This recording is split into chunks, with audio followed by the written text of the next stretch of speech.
क्या अविद्यानामन्तस्तिमिरमिहिरद्वीपनगिरे।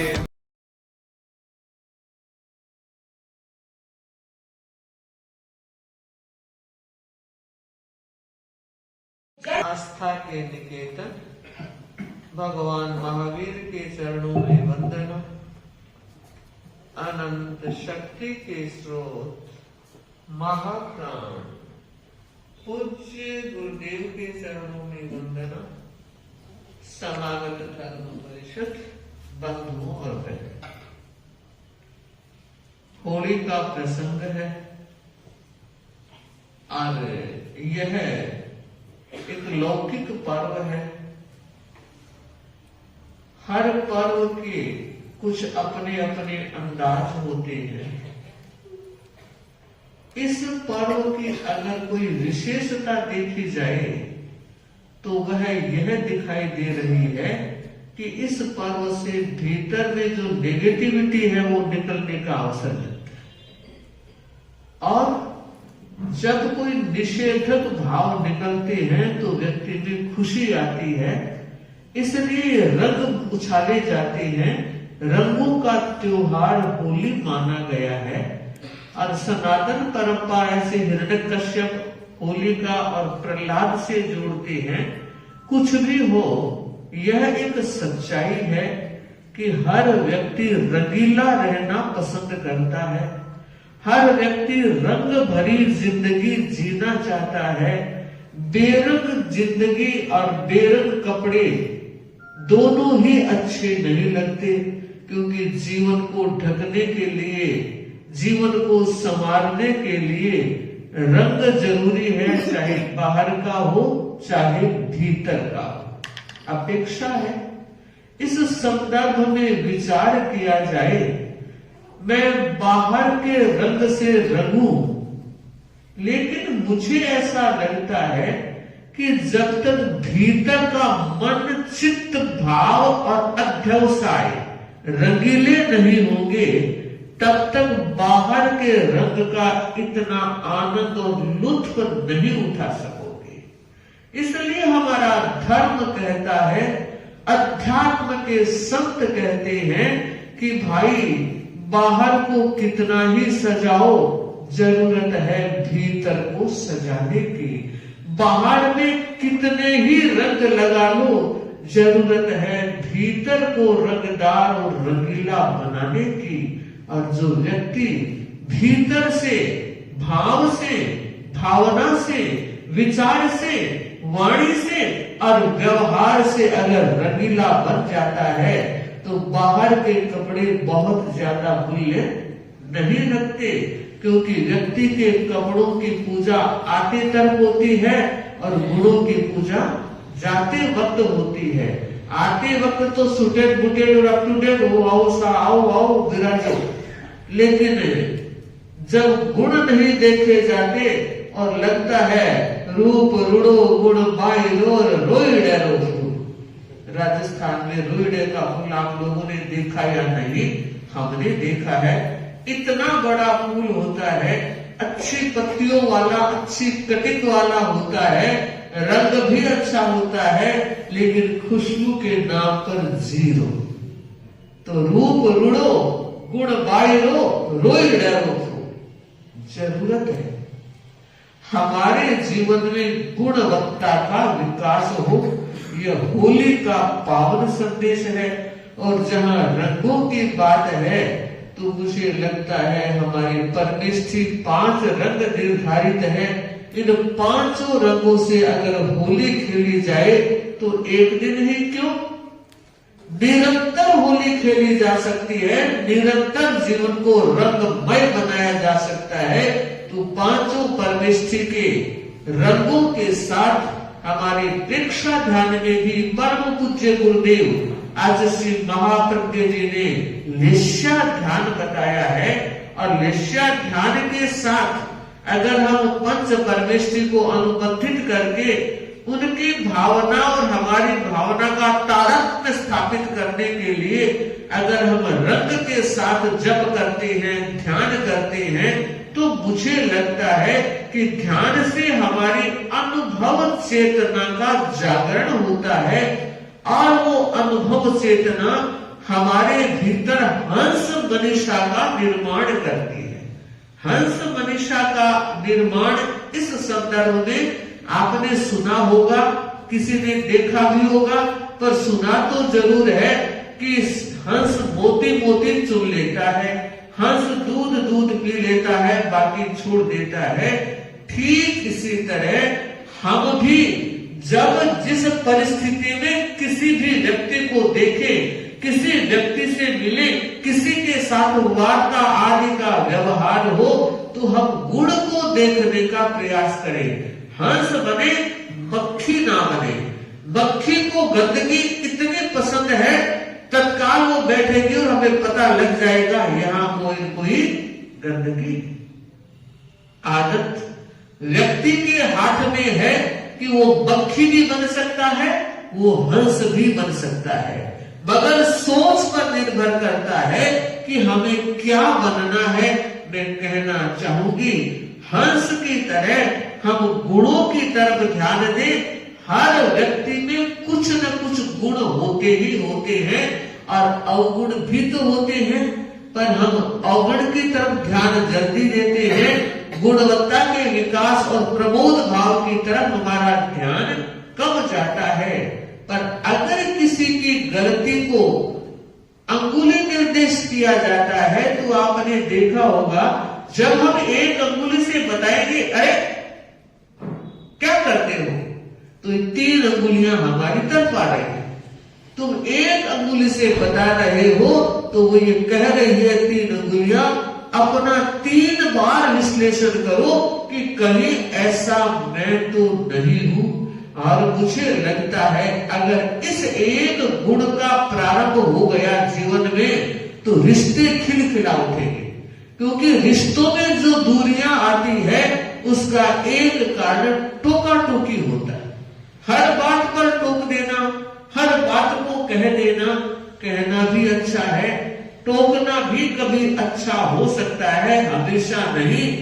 टोके भी तब भी पहले गुणवत्ता को बताकर, देखो ये काम तो तुम बहुत अच्छा करती हो। ओहो, मेरे पड़ोस में सब कहती है तुम्हारी बहू इस काम में बहुत होशियार है, पर बेटा थोड़ा सा इस काम को भी ठीक कर लो।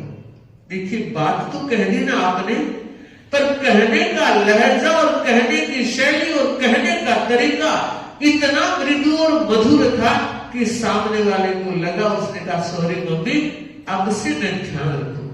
और अगर कोई टोका टोकी होगी तो टिट फॉर टैट, समझ गए? तैयारी पूरी। ईंट का जवाब पत्थर से ही मिलने वाला है, क्योंकि सहनशीलता का पानी तो पता नहीं समुद्र पार चला।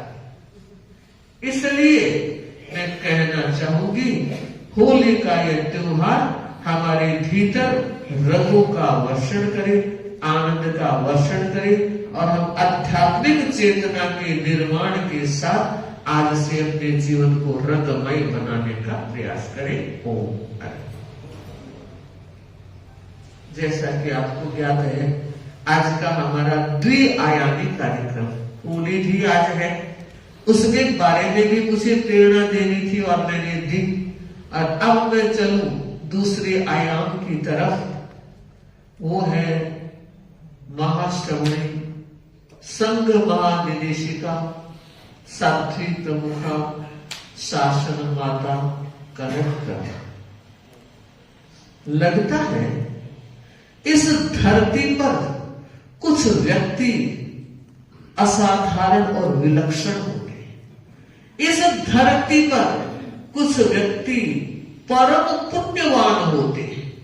अपनी पुण्याई का अक्षय कोष लेकर उस धरती पर आते हैं, और वह अक्षय कोष, वह असाधारण, वह विलक्षणता उस व्यक्तित्व को आकाश मापी ऊंचाइयां देती है। उसके साथ जीना अच्छा लगता है, रहना अच्छा लगता है, बोलना अच्छा लगता है। क्यों? क्योंकि उसके इर्द गिर्द पॉजिटिविटी की धारा बहती है। और वह व्यक्ति अनेक व्यक्तियों को साथ लेकर चलने की एक क्षमता लेकर आता है। मुझे लगता है शासन माता इन सारे गुणों की समवाय थी। हमने बहुत निकटता से उनको देखा। उनका बचपन और मेरा बचपन साथ साथ बीता। कैसे? वो साध्वी प्रमुखा बनी और 1 साल हुआ था, और ठीक 1 साल बाद मेरी दीक्षा हुई और मुझे 1 साल के साथ रहने का अवसर परम पूज्य गुरुदेव तुलसी की कृपा से प्राप्त हुआ। तो उस बचपन में भी हमने देखा कि बचपन नहीं, यौवन ही प्रतीत हो रहा था। हर गुण में वो हमेशा सुप्रीम रही है, और ऐसा लगता है उसके पीछे उनका एक संकल्प। गुरुदेव तुलसी ने जब साध्वी प्रमुखा का चयन करना, उससे पहले कई संकेत दिए गए थे, और एक दिन कहा कि तुम इतना बड़ा दायित्वशील काम कर सकती हो। तो कहा मुझे नहीं मालूम, आप कराएंगे तो करूंगी। मुझे लगता है जिस व्यक्ति का गुरु के प्रति इतना प्रगाढ़ विश्वास होता है, श्रद्धा होती है, समर्पण होता है, वो व्यक्ति कठिनाइयों के बीच भी खिलता रहता है। तूफान और आंधी भी उसे विचलित नहीं कर सकते। कहा है तूफान सर पे आते हैं, तू आने दो न कुछ परवाह। तूफान सर पे आते हैं, तू आने दो न कुछ परवाह। जो कांटों से नहीं डरते वही फूलों को पाते हैं। जो कांटों से नहीं डरते वही फूलों को पाते हैं। गुलों में है महक उनकी, गुलों में है महक उनकी, फलों में जायका उनका। जो मिलकर तुख्म मिट्टी में निशा अपनी मिटाते हैं, जो मिलकर तुख्म मिट्टी में निशा अपनी बनाते हैं। सच, जो व्यक्ति अपने जीवन को, अपनी इच्छाओं को गुरु के चरणों में समर्पित कर देता है, तूफान भी कभी उसे हिला नहीं सकते। विपरीत परिस्थितियां कभी उसे विचलित नहीं कर सकती। एक घटना प्रसंग, प्लेन चल रही थी, अचानक ऊंची नीची होने लगी। जो लोग बैठे थे घबराने लगे, ये क्या हो रहा है। मौसम का मिजाज बदल गया, और तभी एक सूचना जारी की गई कि बहुत कठिन परिस्थिति है, इमरजेंसी लैंडिंग करनी होगी। और अब तो और घबरा गए, हाय चिल्लाना तोबा शुरू हो गया। कहते हैं एक बिटिया बैठी थी, कोई कवि की पुस्तक वो पढ़ रही थी, और खुशी से ना इधर ध्यान ना उधर ध्यान, हंस रही थी, पढ़ रही थी, एंजॉय कर रही थी। बंधु सारे चीख चिल्ला रहे थे। अब देखिए, शानदार ढंग से इमरजेंसी लैंडिंग सही हो गई, जी में जी आया।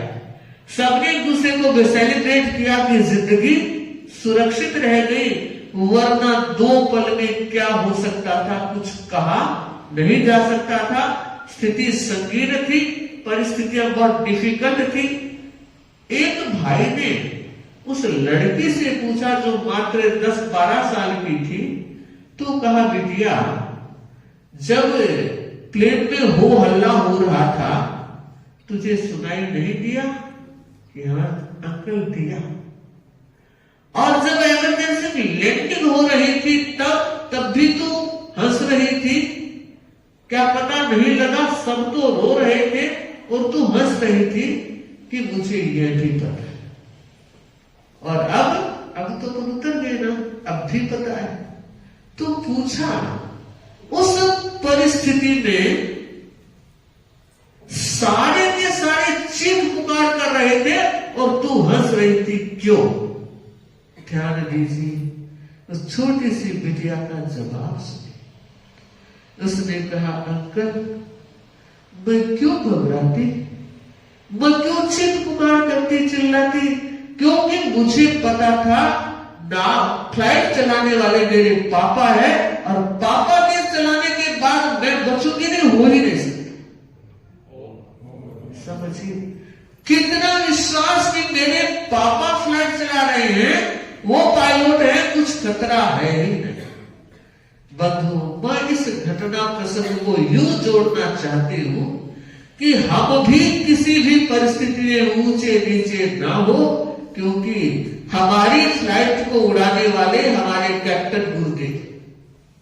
सच, हमने अपना सारा जीवन उनके चरणों में समर्पित कर दिया है, और उसकी समर्पण की साक्षी हमारी अपनी भावनाएं होती है कि हम दिल से बोल रहे हैं या ऊपर ऊपर की बात कह रहे हैं। समझ में सब आ जाता है। जरूरत है हमारे भीतर का तार गुरु से जुड़ा हुआ रहे। गुरु का आशीर्वाद और गुरु की शरण अनहोने को होने कर देती है और होने को टाल देती है। याद रखिए, गुरु की शरण अनहोने को होने कर देती है और होने को टाल देती है। तो भला शासन माता ने ऐसे गुरु को प्राप्त किया, अपनी श्रद्धा और अपनी आस्था को इतना ऊंचा आयाम दिया, और कितनी भाग्यशाली थी वो। आज तक की सभी परंपरा, सभी प्रमुखा की परंपराओं में मुझे लगता है वो इकलौती सभी प्रमुखा है आज की तारीख तक, जिन्होंने 50 वर्ष साथियों का नेतृत्व किया, कुशल नेतृत्व किया, और एक एक साथी को आगे बढ़ाने में उन्होंने पसीना बहाया है। गुजरात का एक गांव था, स्कूल में साध्वी प्रमुखासी जी और गुरुदेव जी विराज रहे थे, तो साध्वी प्रमुखासी जी ने गुरुदेव से कहा, गुरुदेव इसने एक वाक्य लिखा हुआ है, जे पर से वो बहाय ते सफल थाय, जे पर से वो बहाय ते सफल थाय। समझ गए? जो पसीना बहाता है वो सफल होता है, परिश्रम करने वाला सफल होता है। तो गुरुदेव आचार्य महाप्रज्ञ जी का प्रसंग है, उन्होंने फरमाया, साध्वी प्रमुखा तुम इसके जीवंत संकल्पित पर्याय हो।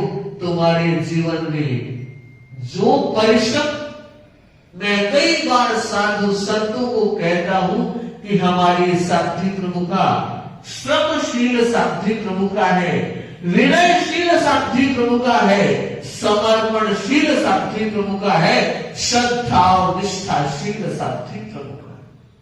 बंधु, इतने गुणों की समवाय हमारी साध्वी प्रमुखा से थी। 50 वर्षों तक साध्वियों का जो विकास उन्होंने करवाया है, एक फौज और कतार खड़ी करती है प्रबुद्धता की।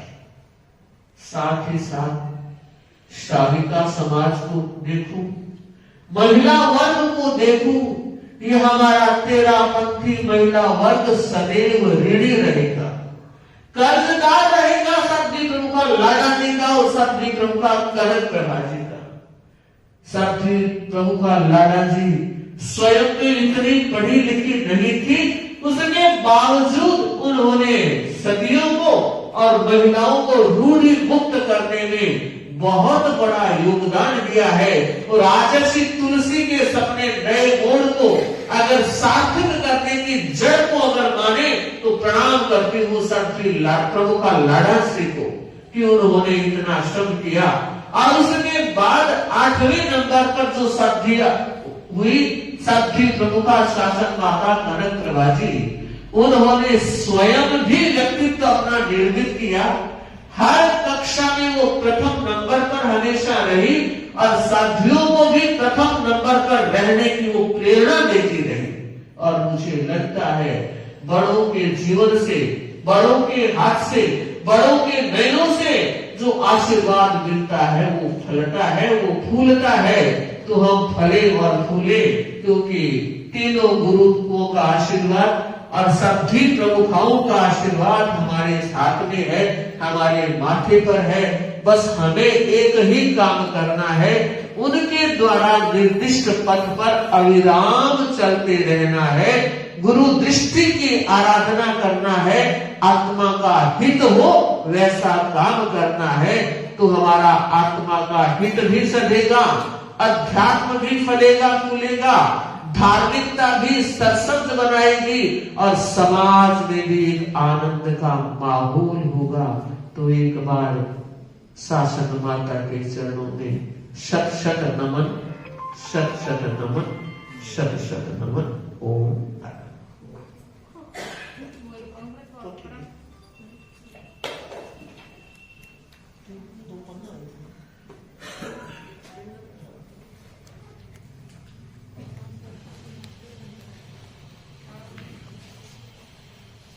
एक दो सूचनाओं की तरफ ध्यान केंद्रित करना चाहूंगी मैं।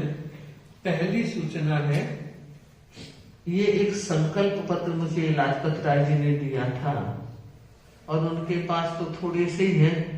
उन्होंने सोचा 50 से लोग ही तो आएंगे, पर यहाँ तो 150 से ऊपर नजर आ रहे हैं। फिर भी आगे की व्यवस्था होगी। तो ये संकल्प है, मैं चेतना शुद्धि और स्वस्थ समाज निर्माण के लिए संकल्प लेता हूं। पहला संकल्प, मैं सद्भावपूर्ण व्यवहार करने का प्रयत्न करूंगा। और मुझे लगता है अगर पहला नंबर, पहला संकल्प, पहला नियम हमारे भीतर अवतरित हो जाता है तो पारिवारिक तनाव और चिंता मुक्त जीवन जिया जा सकता है। दूसरा संकल्प, मैं यथासंभव ईमानदारी का पालन करूंगा। और अगर इस संकल्प को स्वीकार किया जाता है, इम्प्लीमेंट किया जाता है, तो मुझे लगता है तनाव मुक्त रहने में यह बहुत बड़ा कारगर उपाय है। और तीसरा है, नशा मुक्त जीवन जीऊंगा जो जिंदगी की डोर को बढ़ाने वाला है। तीनों ही महत्वपूर्ण संकल्प हैं और आप तीनों को आराम से पालन कर सकते हैं, बशर्ते थोड़ी सी भावना की और थोड़ी भक्ति की जागरण, और साथ में ये अनुव्रत हमारा जो अभी वर्ष चल रहा था 10 मार्च को लगभग संपन्न हुआ है, अनुव्रत आंदोलन का 75वां वर्ष संपन्न हुआ है और उसी की संकल्पना के साथ ये संकल्प पत्र है। तो मैं चाहूंगी आज जितने भाई उपस्थित हैं वो इस संकल्प को स्वीकार करने का प्रयास करेंगे और संकल्प पत्र को भरेंगे भी। लाजपत राय जी खड़े हैं। दूसरी फिर एक आवश्यक सूचना है, ज्ञानवर्धक प्रतियोगिता परीक्षा 31 मार्च रविवार, समय मध्याह्न 3 से 4 बजे, तेरापंथ भवन स्थान है। तो इसमें सीनियर वर्ग है और जूनियर वर्ग है। उम्र नहीं लिखी राजेश? हाँ ठीक बताया। 15 वर्ष तक के बच्चे हैं उनको जूनियर में रखा है और उससे ऊपर वालों को सीनियर में रखा है। थोड़ा सा कैटेगरी में फर्क है। जो जूनियर वर्ग में है उनके लिए 25 प्रश्न आने वाले हैं और जो सीनियर में है उनके लिए 50 प्रश्न आने वाले हैं। तो मैं आप लोगों से, और ये जो प्रश्नोत्तरी है मुझे ज्ञात हुआ है कि व्हाट्सएप के जरिए आप सब लोगों को भेज दी गई है। क्या आप लोगों को पता है? आई है क्या? भाइयों में किसी को पता है? आई है। तो मैं ये चाहती हूं कि ये बहुत छोटे छोटे प्रश्न हैं, हो सकता है आपको बड़े लगे। प्रश्न छोटे हैं, उत्तर में पसीना आता है। तो हम ये चाहते हैं कि अभी वक्त है और अभी 2-3 दिन अवकाश का वक्त है। अभी आपके कोई बिजनेस का भी टेंशन नहीं है, तो पूरा ध्यान इस प्रतियोगिता पर केंद्रित किया जाए। और श्रद्धेय महासतीवरा साध्वी प्रमुखा विस्तृत विभाजी की विशेष प्रेरणा से हरियाणा में यह हो रहा है और चूंकि फरीदाबाद हरियाणा में है तो फरीदाबाद नंबर 1 पर रहना चाहिए। दूसरी बात, संख्या की दृष्टि से भी आप हैं और साधु साधियों का योग मिलता है, प्रेरणा मिलती है तो एक ऊर्जा बनती है। तो सहज में हम लोगों की प्रेरणा है, आप लोग ज्यादा से ज्यादा इस प्रतियोगिता से जुड़े, और आप इतने लोग जुड़ जाएंगे तो हमारा जो एक रिकॉर्ड है, हमने सोचा है 111 व्यक्ति तो होने चाहिए। तेरा पंथ के लिए 1 और गुरुदेव आचार्य महाश्रमण जी 11, ये 111 बनते हैं। माला के पूरी माला के मन के भी 108 और 3 सुमेरी होके 111 बनते हैं। तो एक माला तो आप लोग जरूर देंगे हमें, आपका ज्ञान बढ़ेगा, नॉलेज बढ़ेगा और हमें बहुत अच्छा लगेगा। और फरीदाबाद वाले गौरव से कहेंगे हमारे इतने प्रतियोगी बैठे थे। अच्छी से सुना ना? हाँ, तो मैं चाहती हूं इसका संयोजकीय दायित्व राजेश जैन के पास है, तो ये भी खुद उत्साही है और समय पर जिज्ञासा करता है और टाइम पर बात पहुंचा देता है, तो वक्त का बड़ा मोल होता है। तो हम चाहते हैं 2 सूचनाएं दी गई है, दोनों पर आप इंप्लीमेंट करेंगे और ज्ञान के क्षेत्र में विकास करने का प्रयास करेंगे, और प्रयास करेंगे तो सफलता जरूर मिलने वाली है। जे पसेओ थाय ते सब, जे पसेओ बहाय ते सफल थाय, इस बात को ध्यान में रखना। ओम। हमने एकासन की प्रेरणा दी थी, आज कोई भाई बहन एकासन वाले हो तो खड़े होकर एकासन का प्रत्याख्यान करेंगे।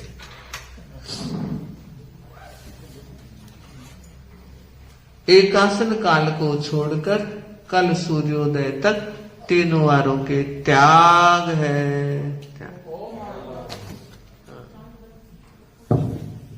और तपस्या वाली चांदबाई की तपस्या का पचकान है, पारणा हो गए। आज चूल्हा है क्या? तेले का पारणा हो गया। हाँ, गुरुदेव के चरणों में से भक्ति वंदन। उपस्थित साधु अनिमा श्री जी और सेवर्ती साधु जी को से भक्ति वंदन। मैं अनुरोध समिति अध्यक्ष कमल, आप सभी को जय जिनेन्द्र। और अनुरोध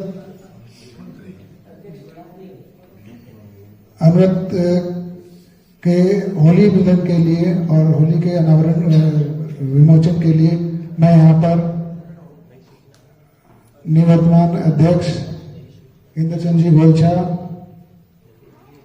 बहादुर सिंह जी दुगर, रायचंद जी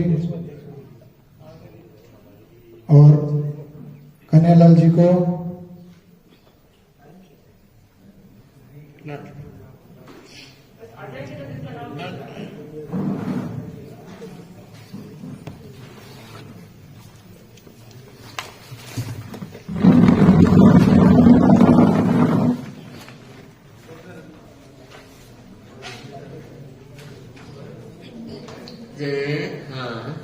जय सुभाष, जय सुभाष।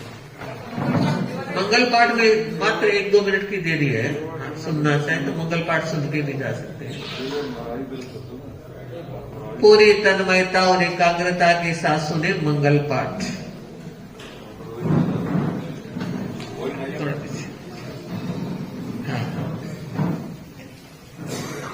हाँ, देंद्र सुनिए।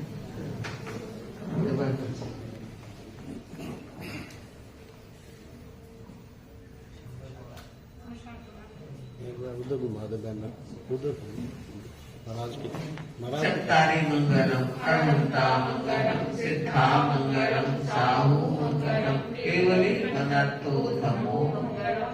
चत्तारी लोकोत्तमा, अरहंता लोकोत्तमा, सिद्धा लोकोत्तमा, साहू लोकोत्तमा, केवली अनंतो धमो लोकोत्तमो। चत्तारी शरणं पवज्जामि, अरहन्ते शरणं पवज्जामि, सिद्धे शरणं पवज्जामि, साहू शरणं पवज्जामि, केवली अन्नतं धम्मं शरणं पवज्जामि। विघ्नहरण मंगलकरण स्वाम भिक्षुरो नाम, गुण ओळख समरण किया सरे अचिंत्या। 1 दिवसीय संकल्प, ड्राई फ्रूट में पिस्ता खाने का। मंगल पाठ सुबह 6:15 बजे लगभग होता है और रात्रि के अर्घ वंदना 8 बजे का लगभग समय है। दोपहर में 2:30 से 3:30 बजे सेवा, तत्व ज्ञान आदि का समय रखा गया है।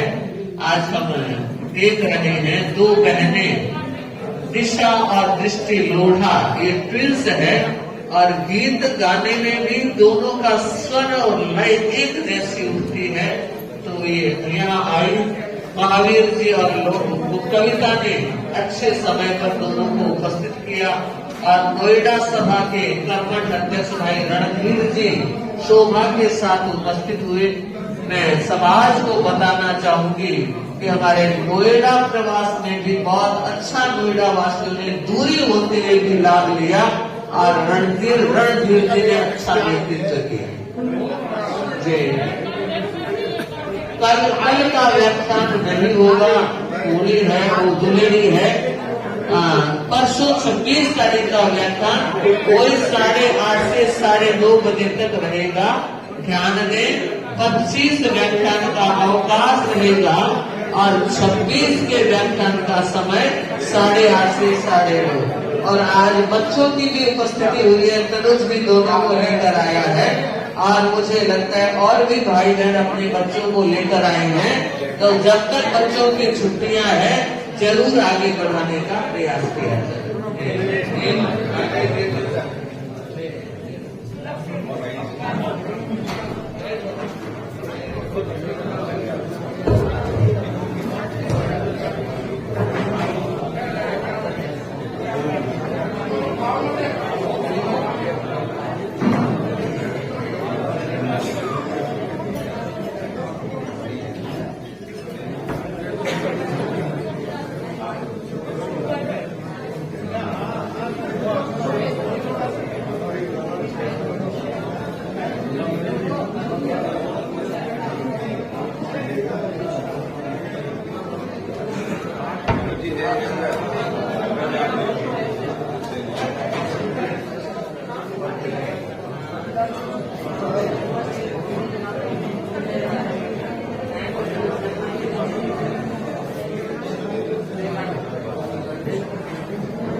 क्या अविद्यानामन्तस्तिमिरमिहिरद्वीपनगिरे